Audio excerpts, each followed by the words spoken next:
Hi, Marianne. I am so grateful you wanted to come along on this broadcast because we live in such turbulent times that it would be very nice with some uplifting perspective on what is happening in the world.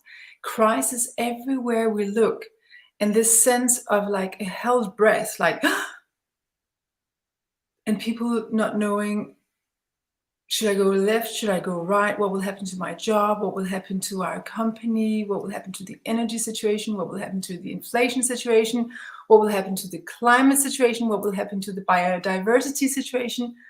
So there's crisis everywhere we look. And I invited you because I know that you travel around the world. You do a lot of stuff with groups around the world. You meet a lot of people. You have a sense of what's going on, and you work also, which is almost magical. You have a sense of energy, the collective energy, the energy of our times. And so I thought you were a good one to ask. Also because, as you know, I work with leaders in corporate life, and it's very, very nice that you're also an engineer, so that you understand, the natural laws of physics, and you're not only into quantum physics, which is a little bit scary for many people because it's so new. So I thought, let me ask you, of all people, what is going on and how to understand what is happening to us. Is there any hope for a bright future with all that's going on? So thank you so much for coming. Thank you for the invitation and the meeting here. I'm grateful for that.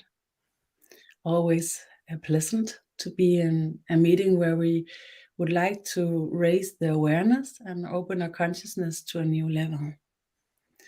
And this is what we try. So I worked a little bit with quantum physics when I worked at the university, not directly, but as a frame for what I was working with. What I'm doing now is working with sense of energies and the awareness. And it's not exactly the same, but when I work within this frame, it mirrors completely what I know from quantum physics, but also from all the other areas of science that I worked within: microbiology, biotechnology, chemistry, and the physics, the travel, the transportations in different environments. So when you work with the energies that we can measure, and you work with this sense of energies, it mirrors completely. And I see it as a natural state, that this is what you might expect. And this is a difference, I think, between superstitious awareness and energy awareness. There's a bridge, and there's a boundary between the physics, the measurements that's available for us to do, and this awareness that I work with now. And I'm always aware of the difference. So when I have this awareness, this way to sense the energy and the shifts in the mutual fields of consciousness, I'm really precautional to not enhance or to guess. So I have this sense of how things is moving, and then I watch and see what is going on, what will happen. And I work with this since 2012. And the first things I recognized back then, I was like, oh, I'm not sure that this will be true. But a lot of things that has been going on the last couple of years, to me, it's a sign. They show me signs that there is this movement going on in our consciousness, mutual consciousness, that is developed and enhanced through our technology. So a lot of people talk about AI, and that our technology begins to have consciousness. And as I see it, it's actually us that develops consciousness, and that this is mirrored in our technology.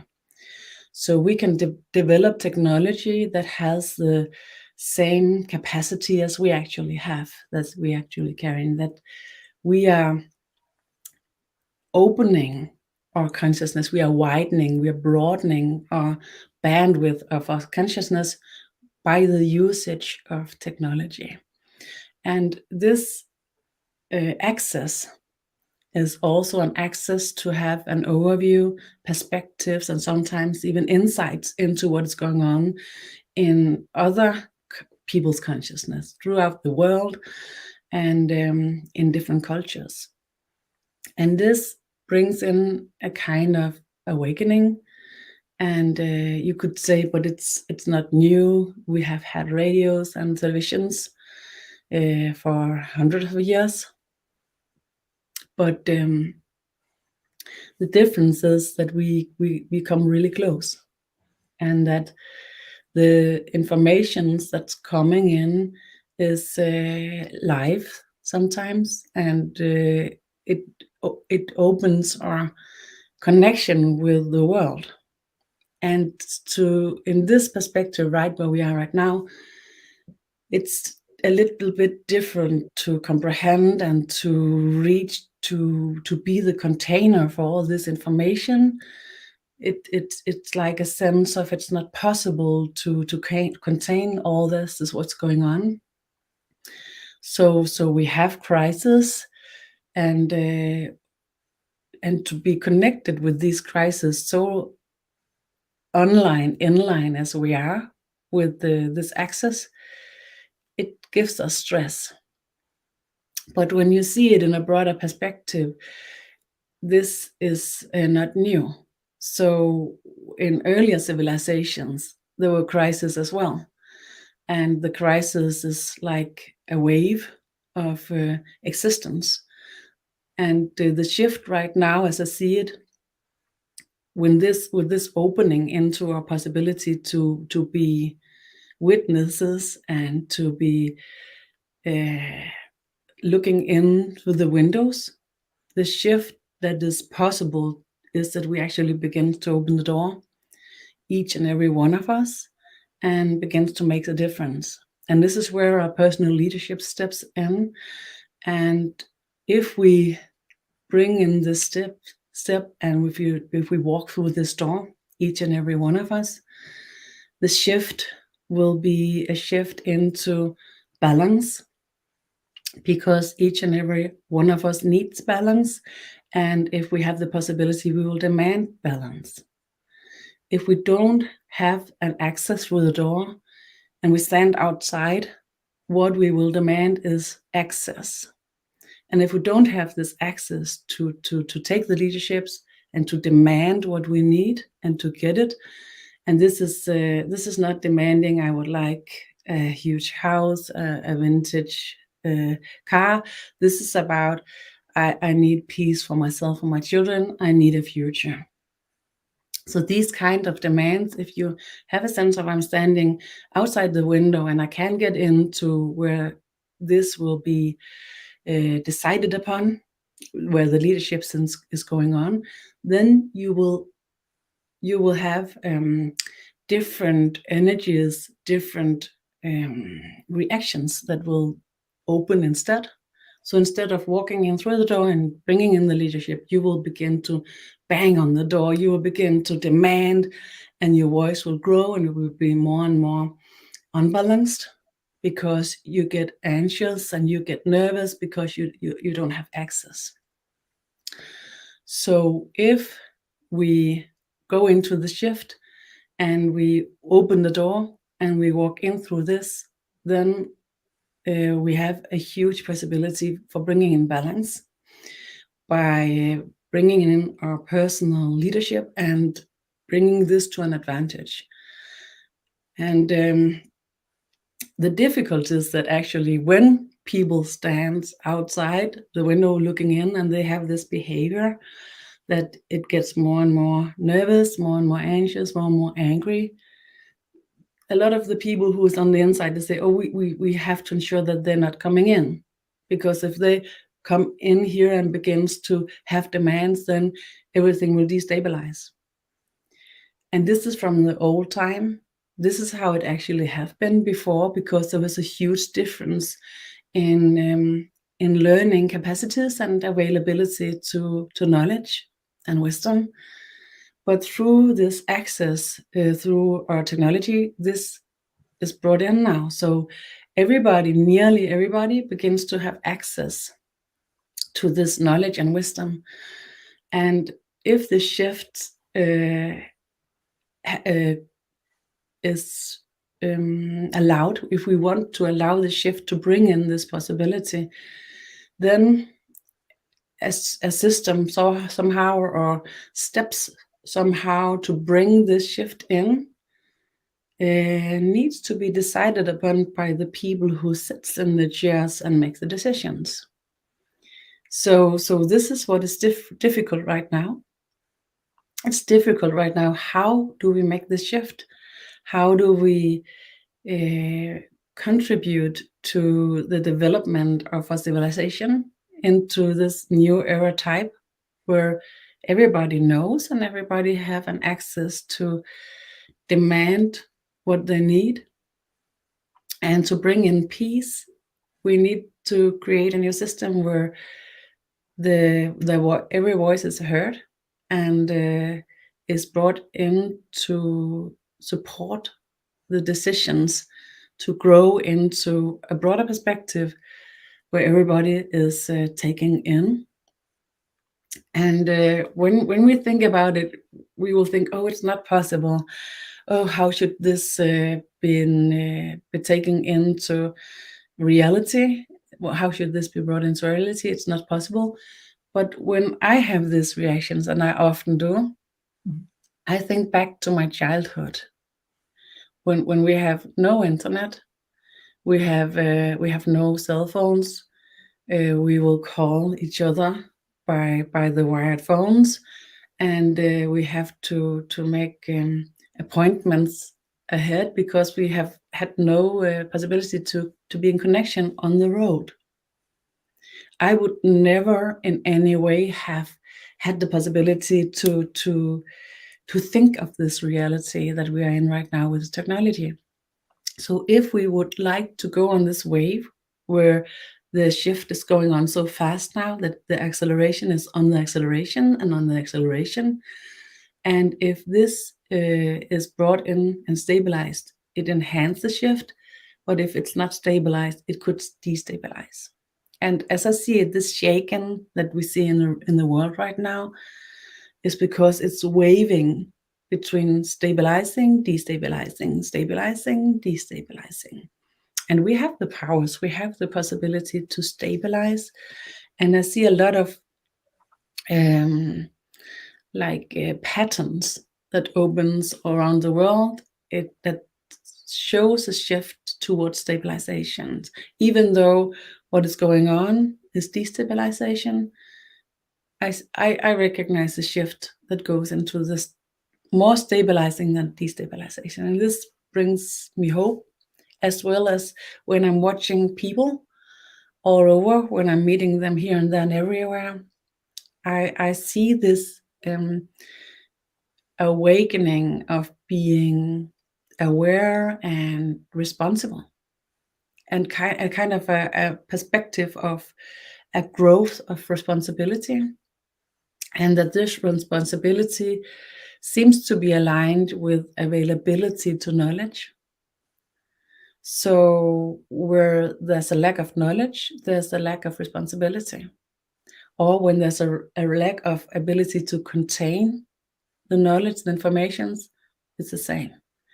And this lack of possibility to contain is related to the sense of being outside the door and not having an ability to bring in the responsibility to our own life and our mutual civilization.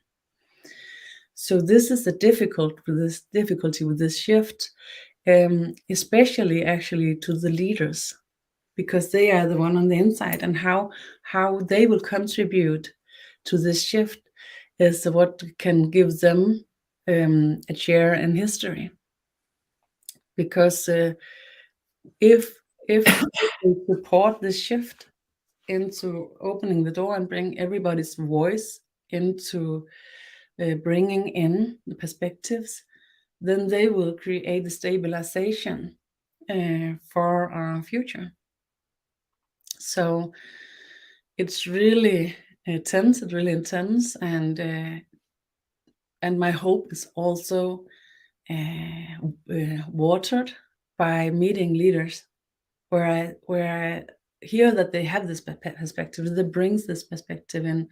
They want to bring in a more mutual way and the possibility to bring in everybody's knowledge into the game and use this for growth, but not only growth for the growth, but growth into stabilization and a stable growth.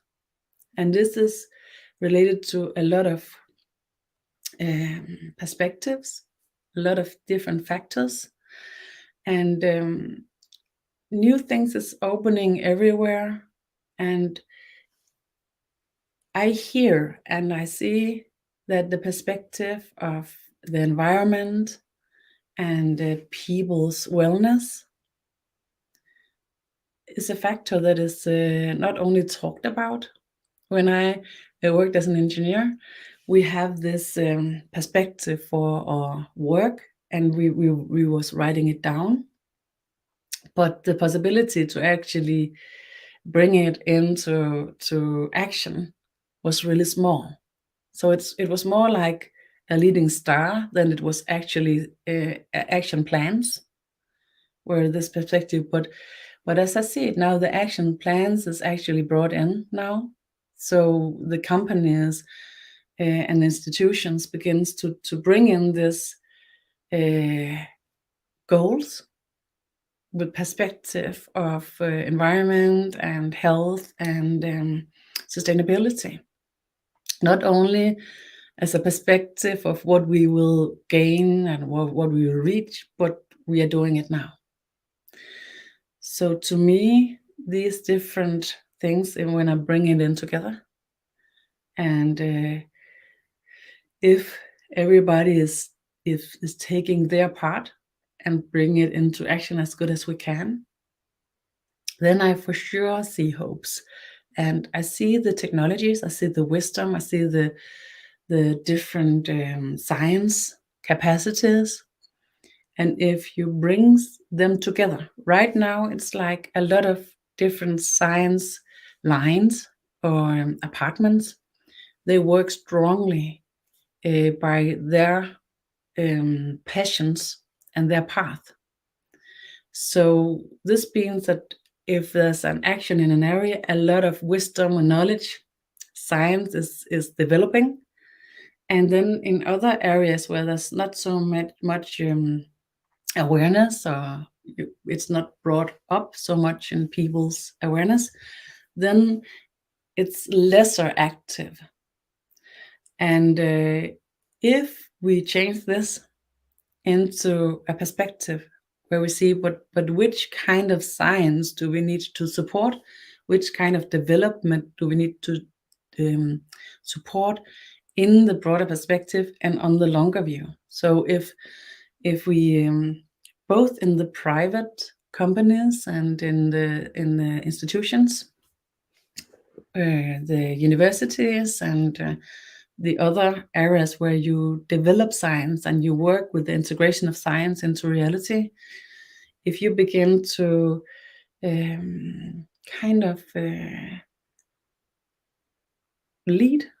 create a leadership where you direct how do we support our science, and this driving forces is so strong within the science and the companies actually. So what nourish people and their soul when they work is their sense of making a difference and a sense of what they really know a lot about and what they have like a flame for this. If they experience that this is met, that this is important work, then it creates so strong driving forces that the energy that's needed and the capacity that's needed to make the shift in our reality, it's there. So right now, it's much about the people who work with medicine work this way, the people who work with the environment work this way, the people who work with the economy work this way. But we need them to work together with a mutual goal. And the mutual goal needs to be developed by everybody, because everybody have an aspect, a view about what is needed in the future to create peace and a stable civilization. So beautiful to hear that there's so much hope. And I agree with you when I look at what's happening in the business world, which is the one I'm most familiar with. I can see a lot of shift just since Corona. There's been like a lot of a positive movement towards a higher awareness of the importance of people thriving in companies and the importance of people having a meaningful job where they feel they contribute to meaningful purpose, because otherwise they're not motivated. They resign or they do quiet quitting. The importance of diversity of perspectives. So we can't just have monocultures and one-sided leaderships. We need diverse leadership groups. The importance of dealing powerfully with stress to avoid stress and prevent stress. The importance of taking the environmental issues hyper seriously, because no environment, no business. So there's a lot of positive movement, and I can see actually just the last few years, it's been very encouraging to see. And still there's also a lot of density. There's a lot of old patterns and old traumas and old ways and old egoic forces that are at play, because the people in power are understandably reluctant to open up to open source leadership, because it feels unsafe when we have been used to having few people in power over, and now to have power with and co-create is a very different story.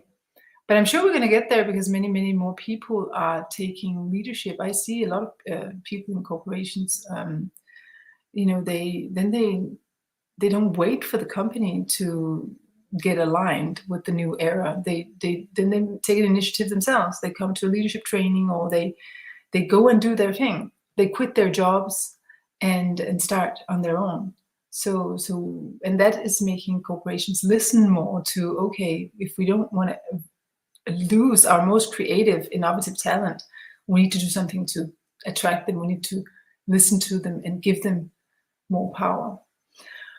So a lot of good examples I see also in my work, and I also am very encouraged about, if we look at the environment, with all this movement, regenerative movement, this movement towards restoring what has been lost and what has been violated, is a strong. I think this is the most important movement of the 21st century, that we really regenerate the nature and the biodiversity and all that. But still, we're in the beginning, or we're not very far into the shift, and this is why it can look very hopeless. And as you say, it depends on whether we make this choice or not.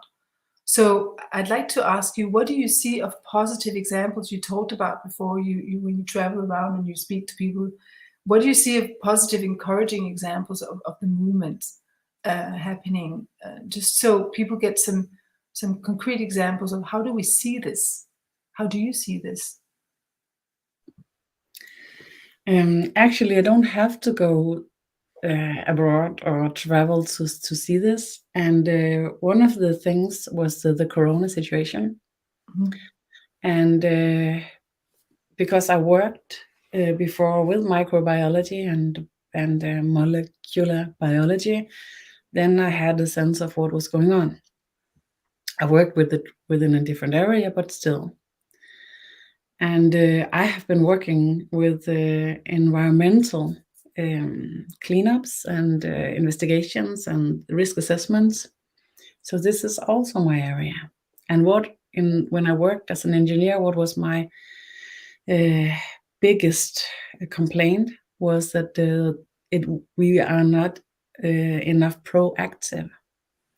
So we do not use our knowledge and or data to ensure that what we acknowledge is a problem and that something we have been doing is incoherent with what we want. Then when I worked as an engineer, I saw a lot of things that wasn't shifted.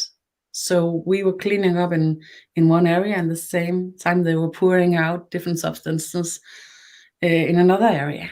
So there wasn't a proactive way of handling things. So there was an inline exchange and change. And this is related to our systems and the way that things is handled in our systems. And it's different in different worlds and different countries, in different areas in different countries as well. But still, I saw kind of the same everywhere. That there was a drawback, and there was a way of not being responsible for the future. It was a responsibility for the past that was going on. And when Corona opened, you could say a lot about everything was showing out how mature our civilization is, how mature is the leaderships from the government related to a modern reality and a modern people. But it was proactive, and the world gained in together. Even though they did their different things in their own way, they had a mutual movement that was proactive. So things was going on that you would never have expected. Huge access was created where things were suddenly going in totally opposite direction that you would see before.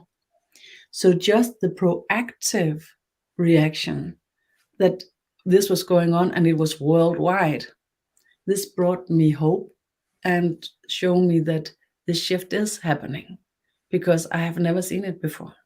I have never heard about it before in history, because in history, the people didn't have this power over what was going on in the world, and they didn't meet each other.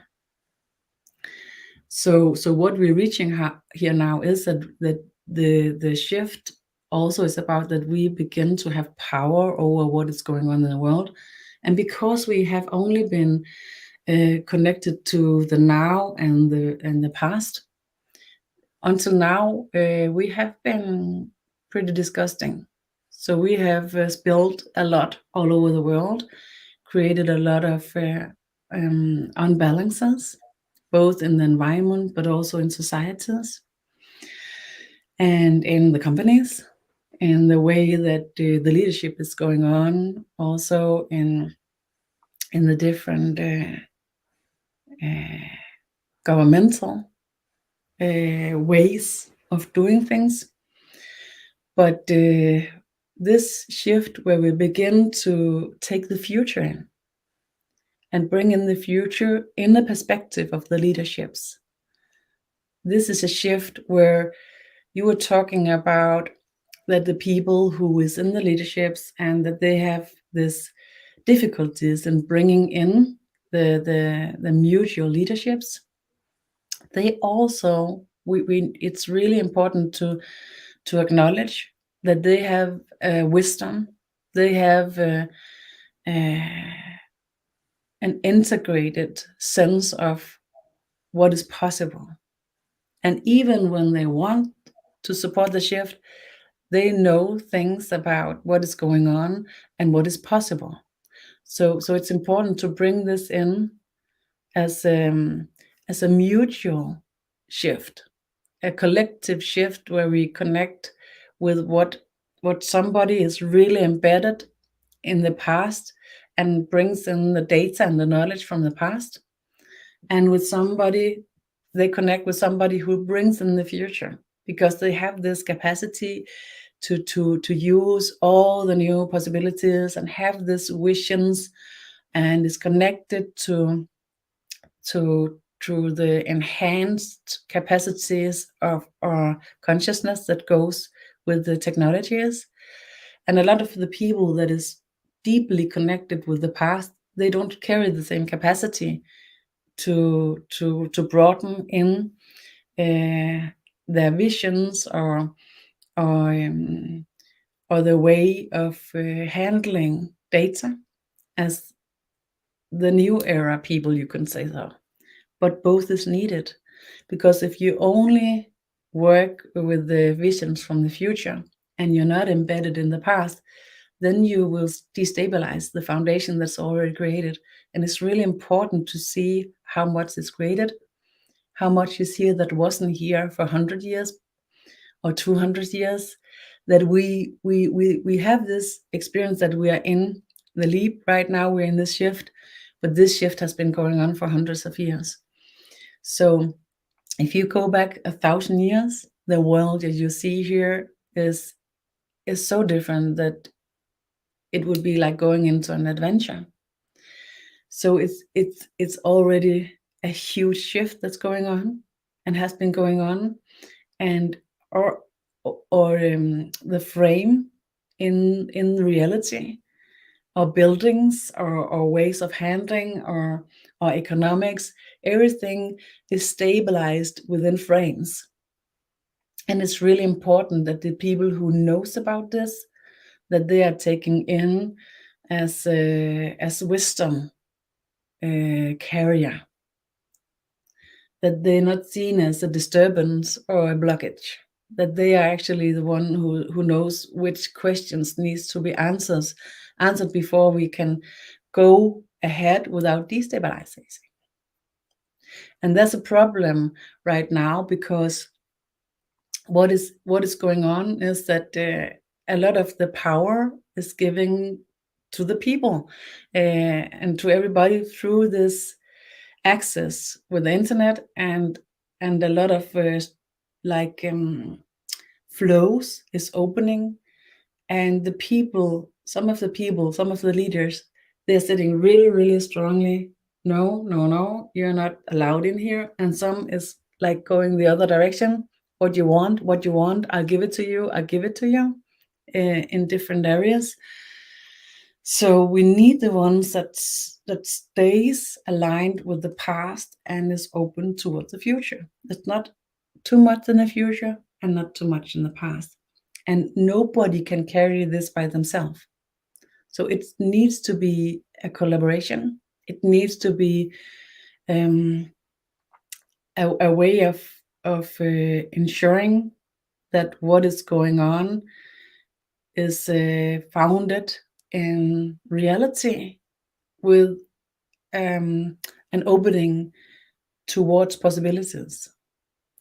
And this is really different from what has been going on until now. So here we need a shift in the consciousness, because our programs, inner self, that's opening automatically, is founded in the past. And if you go 100 years from now, a lot of your reactions that automatically is going on and in affecting your consciousness, they are embedded in you 100 years ago. And to reopen these programs, to be able to rewrite them, we need a state of balance and peace. So I believe that this is why there's so much opening towards meditation and mindfulness.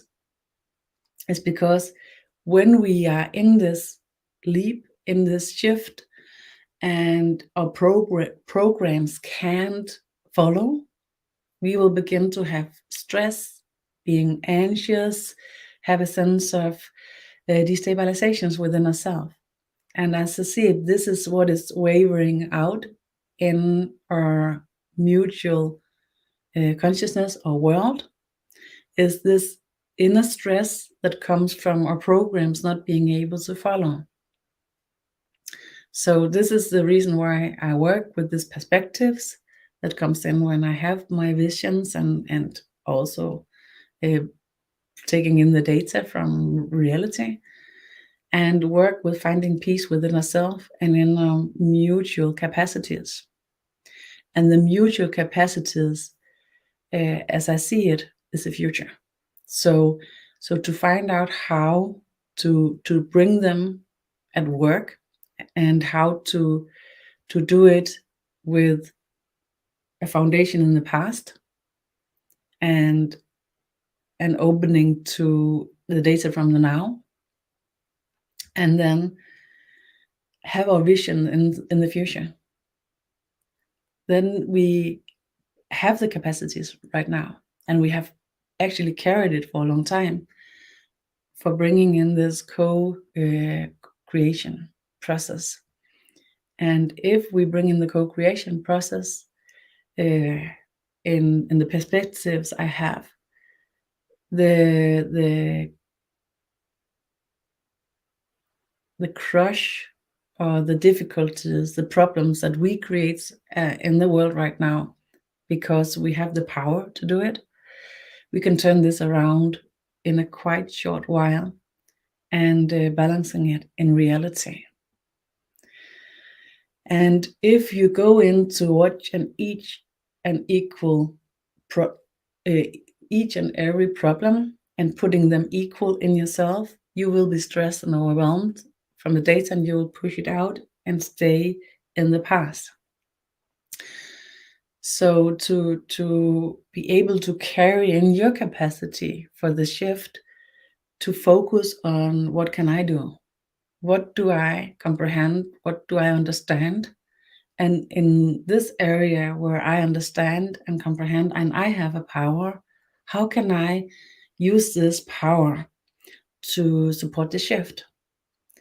And this is like the new way. This is a new era way, because what this will bring you, it will bring you peace on your own foundation, not on the mutual foundation. It's not possible right now, because there is a lot of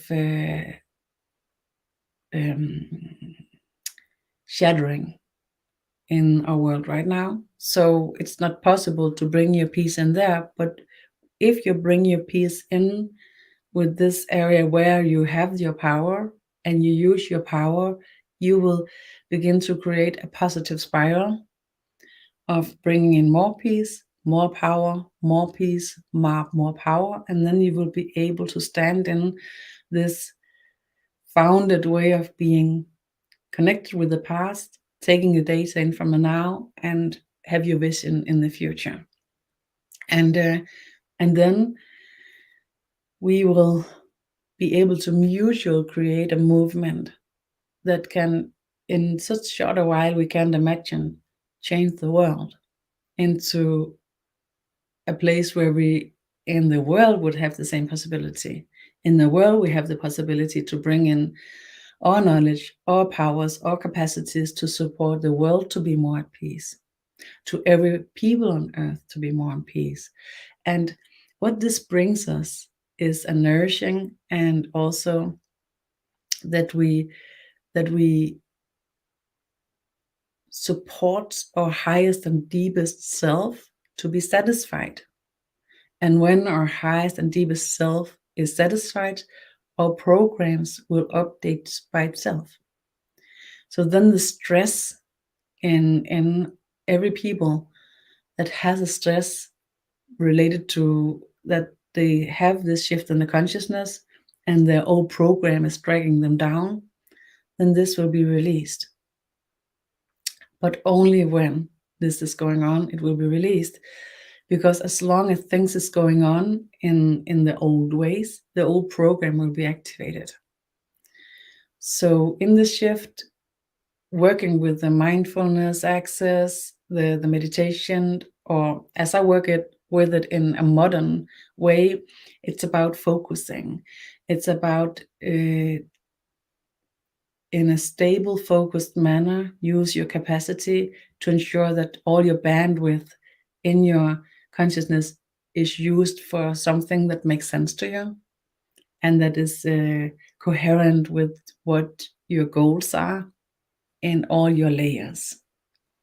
So both personally, in the areas where you are professional, in the areas when you are heart connected, in the areas where you have this sense of making a difference, all of these areas you need to have an acknowledgement of that this is how it should be.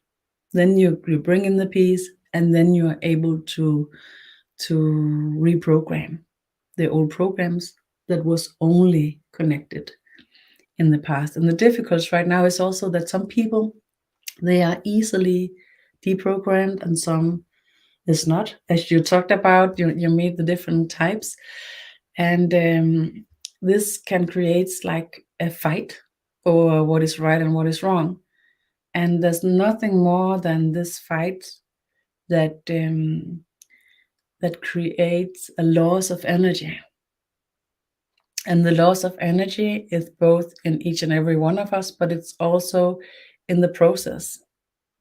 So the process is what we are carrying in to make this shift. It will lose energy when we begin to fight about it. So we lose the energy within ourselves, the energy that brings the capacity and the availability to reprogramming. We will lose the energy for this, and then we'll go into the old program. And the old programs, they're carrying in a really strong energy that is about not containing. So then we will go into the negative spiral. So to be aware of this, to be aware of the positive and the negative spiral, that's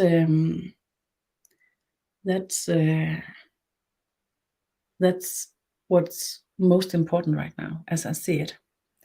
And in my travels all over the world, you began the question with this. I've seen a lot of different ways to meeting life. What I met all over the world is kindness and a soulful need for making a difference. And I found it in so many ways, in so many groups, and so many professionals and personal angles and perspectives,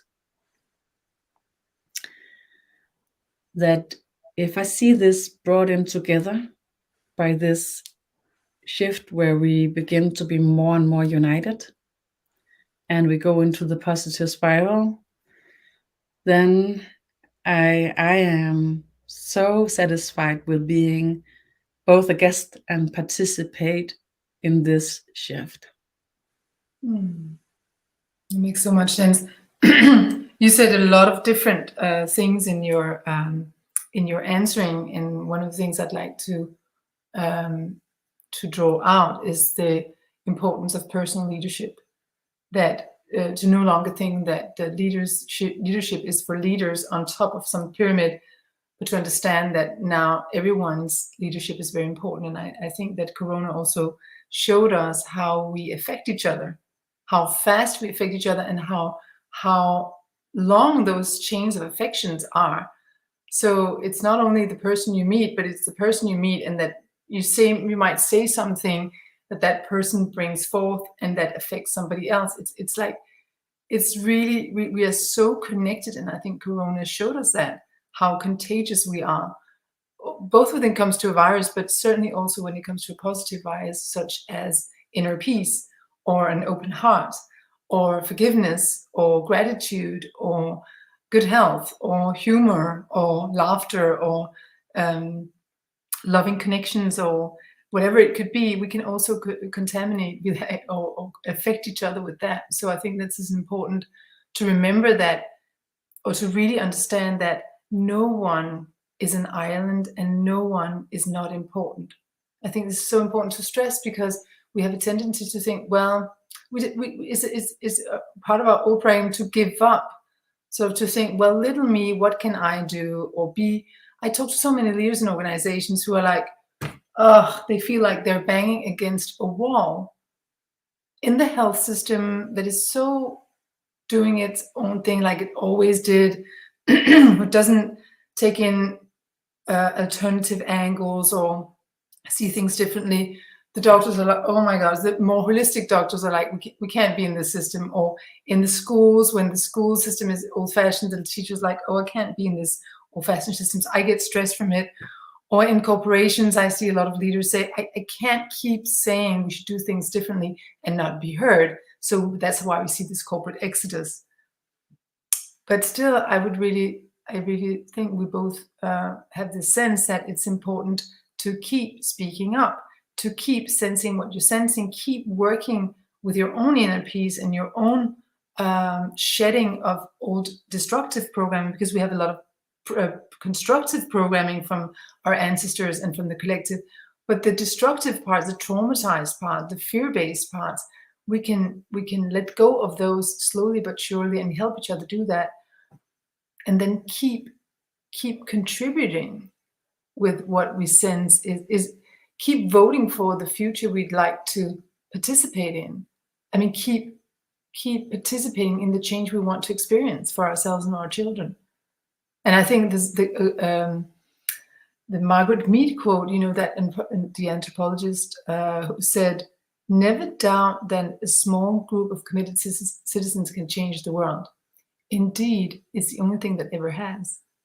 I find this is such an important quote to remember in this era, that everyone's contribution is super important, both on the positive side and on the negative side. So if you attack, if you create separation, that's also, to be mindful, what does that create of ripple effects? If you manipulate, if you dominate, it has ripple effect. But if you forgive, if you let go, if you connect, if you let go of your pride, if you step in, if you suggest, if you say it one more time, if you're creative, if you're loving, understanding, that also has an effect. So we really have a lot of choice. How do we choose to use our personal power? Because it will affect the whole. And I think that's what we both work with.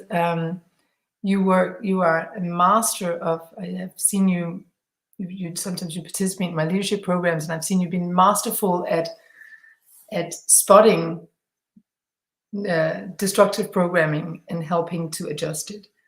And in my leadership programs, I encourage leaders to go for creating a new world and help them keep that focus, because we all need help in that. And we need the hope and the help to keep the focus and the remedies to shed the destructive parts of our past and then go for the more constructive. So I think it's also beautiful that we can collaborate to help bring about the shift in formal and informal leaders around the world.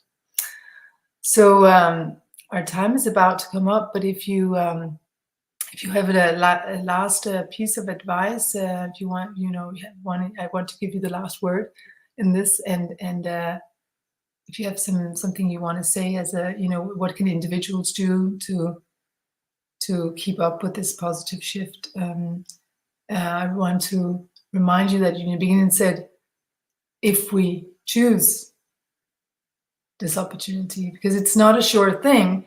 I think some of the people in the self-development movement are extremely optimistic and think it will happen on its own. And I don't think we can get that's guaranteed. I feel this is really a choice point in history where every individual has to use their personal choice and with their actions and way of life vote for the future. Every day what we choose to drink and consume is every day we vote for the kind of future we want. So I don't think it's gonna the future is just gonna arrive like this, from the skies. We might be helped by an evolutionary destination, but I really think we have to make a choice. And I think it would be interesting to have you finish sort of with what do you then recommend people to use, how to use that choice, especially the ones who are disillusioned and feel like they're standing outside the door and they can't get in. to be aware of that you have the power, and we are together on a huge ship. This ship is on a direction, and the direction needs to be shifted. It's going on right now. Every single person on this ship is a motor that have a direction and a power. So if you are focusing on your own direction and you work with being at peace with yourself, connected with the past, taking in the data from now, and begin to, with hope and alignment with what you can see is makes sense, that you find your sense of directing by what is making sense to you. And to ensure that you are at peace when you find this is a really good idea, because then you can use the power and the mutual change right now to get a quicker alignment. And the more persons who do this, the more power we will have, and the power is aligned with compassion. And when the power is aligned with compassion, the direction that the ship will end up being aligned with is sustainability in every dimension, in all levels. And this is really important, I think, because only when compassion is available in all levels, you will find peace in all levels. Because if in some of the levels you will have compassion, you'll have peace, then in the levels there's no peace and compassion, then they will destabilize, create destabilizations. So actually nobody is at peace before everybody is at peace. And we can't comprehend this. The ship is too big. So if we zoom in, zoom out, zoom in. So this is the visions, but in my perspective, can I bring myself into peace? Can I see what is my driving force? Where can I create a difference that brings me a vision of there's a future? So if we do this, everybody at the same time, then we lift a little bit, and then we create a flow. And when we create a flow, each and every empowerment supports each other and enhance each other. So if you have tried to move in water, it's like it can be really heavy in the beginning, or if you move something that's really heavy, that's an energy that you need to overcome in the beginning. And when you have the movement, then the rules change. So right now, if we focus, if we watch how much is it that we need to change, then we will be overwhelmed, and then we will be, oh, it doesn't make sense. So if we sense, oh, I'm beginning to have this, it doesn't make sense, then you just zoom in. What can I do to make a change that is possible, that is easy, that's accessible right now? And then you begin to bring yourself this energy, this movement, and then your perspective will broaden out to what can be possible, and you create the effect on the now and the future that brings you hope and peace. That is such a good plan for the new year. So that advice is hereby passed on. And if you want to check Marianne Lane's work, it's pretty easy, because you can just follow her name. She's everywhere on social media and doing a lot of world service, I would say.